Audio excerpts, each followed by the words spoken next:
राधानगरीच्या पश्चिम भागामध्ये BSNL सेवा गेली महिनाभर बंद असल्याने स्थानिक लोकांना नाहक त्रास होत आहे। याबाबत ही सेवा पूर्ववत करावी, अन्यथा आंदोलन करण्याचा इशारा स्थानिकातून देण्यात आला आहे। याबाबतचे निवेदन मनसे जिल्हा उपाध्यक्ष राजेंद्र चव्हाण यांच्यासह स्थानिक नागरिकांनी राधानगरी दूरसंचारचे अभियंता यांना दिले आहे।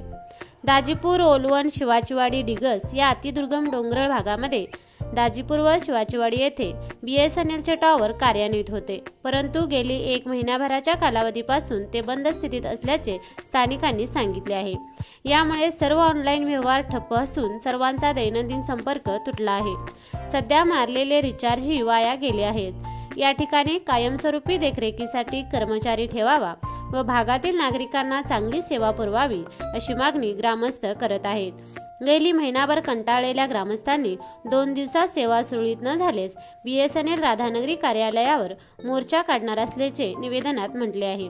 यावेळी मनसे जिल्हा उपाध्यक्ष राजेंद्र चव्हाण, सुनील मोहिते, प्रकाश चव्हाण, सिद्धेश मोरजकर, शिवाजी भोसले, संतोष महाबळे, नारायण पाटील, संतोष पाटील, रामचंद्र कदम, जगदीश पाटील इत्यादी ग्रामस्थ उपस्थित होते।